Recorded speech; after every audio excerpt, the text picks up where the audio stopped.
Hello students, let's start new topic.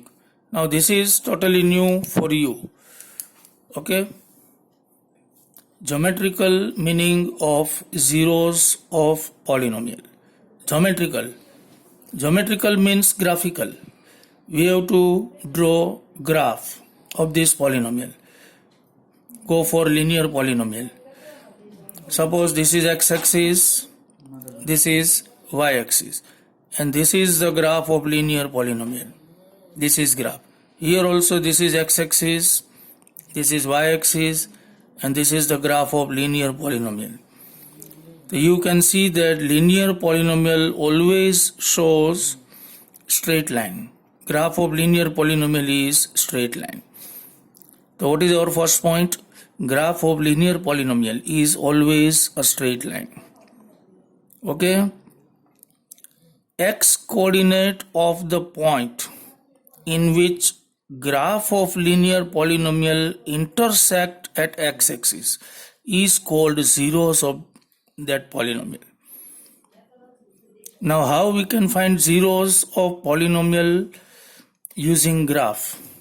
This is graphical method, and actually we have to learn about this only. We have to learn, but questions of graphs are not included in board examination.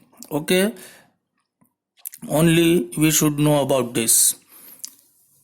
So what does it mean? X coordinate of the point in which graph of linear polynomial intersect x-axis. Graph of this linear polynomial intersect x-axis at here. This is x-axis and this is our graph.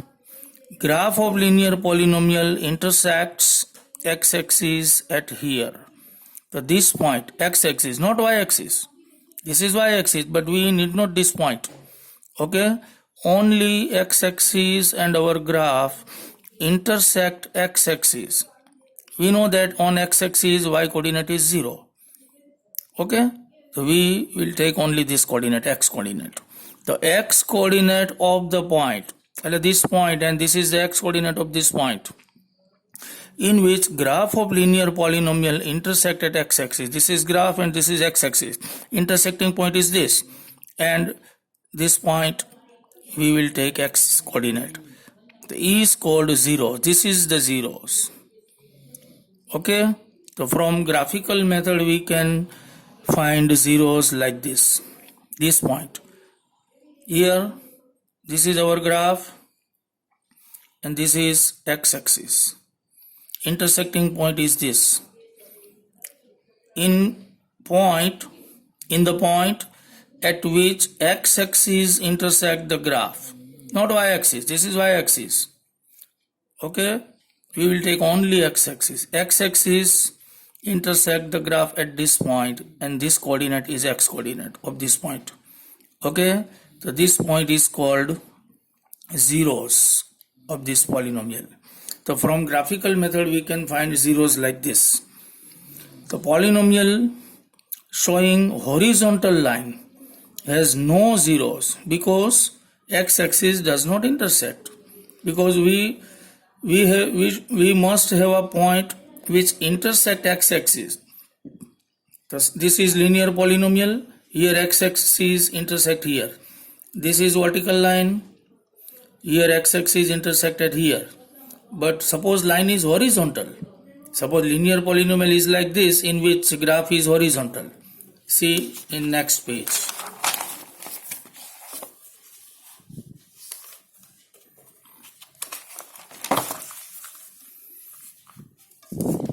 Okay, suppose graph is like this. This is our polynomial. So here x-axis does not intersect because it is parallel to x-axis. So x-axis does not intersect. So we can say that this type of polynomial has no zeros because x-axis does not intersect this graph. So just recall our previous lecture.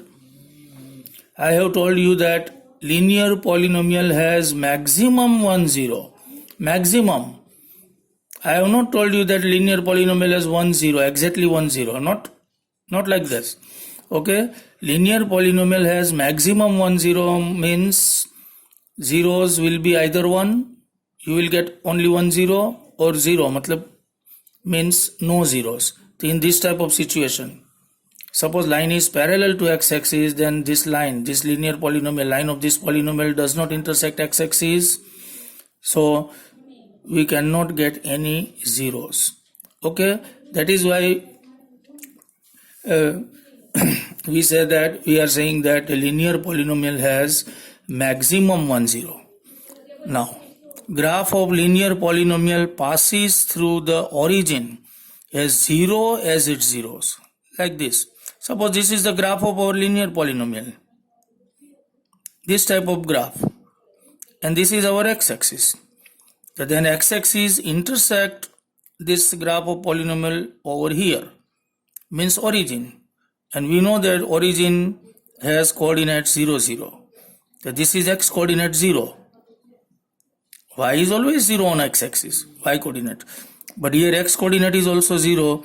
So we can say that 0 is the zeros of this polynomial, this type of polynomial, but we will get only 1 0 or no zeros, matlab means maximum 1 0. Okay, now go for quadratic polynomial. Graph of quadratic polynomial, this is standard form, ax square plus bx plus c is always parabolic in shape. Parabola, that is parabola, either upward parabola or downward parabola. Parabola. Now, what does it mean? What is parabolic shape? So this is parabolic shape. This bell-shaped curve is called parabola. Here you can see that x-axis and this graph intersect at two different points. So we will get 2 zeros. Here also this is graph of our polynomial, quadratic polynomial, and this is x-axis. Here graph is also intersect at two different points. So we will get 2 zeros. That is why I have told you that quadratic polynomial has maximum 2 zeros. Here 2 zeros maximum. But suppose graph is like this. Here graph of this polynomial only touches the x-axis. So you will get only one point, intersecting point. Okay. So suppose situation is like this and quadratic polynomial is like this, in which graph is like this parabolic curve, but only you will get only 1 point. So here in this type of situation you will get only 1 0. Here also you will get only 1 0. This type of graph is called downward parabola. This type of graph is called upward parabola. This is upward, this is downward, but you will get only 1 0. That is why I have told you that a quadratic polynomial has maximum 2 zeros. In this type of situation you will get 2 zeros. In this type of polynomial you will get only 1 0. Okay, so here graph touches the x-axis. And for cubic, suppose linear polynomial has graph of parabola like this. Here no x-axis will cut, because graph goes here. See, here arrows are there, so graph go up, it will never become go down. Okay, so x-axis will never cut or intersect. In this type of situation we will not get any zeros. Quadratic polynomial is this. Okay, but this is quadratic polynomial, but no zeros are available. Okay, in this situation also no zeros. So this type of graph, cubic polynomial, has no zeros. That is why we can say that cubic polynomial has maximum 2 zeros. Cubic. Okay. Now write down all these things from the video. Okay. It will be helpful to make notes. Okay. Thank you.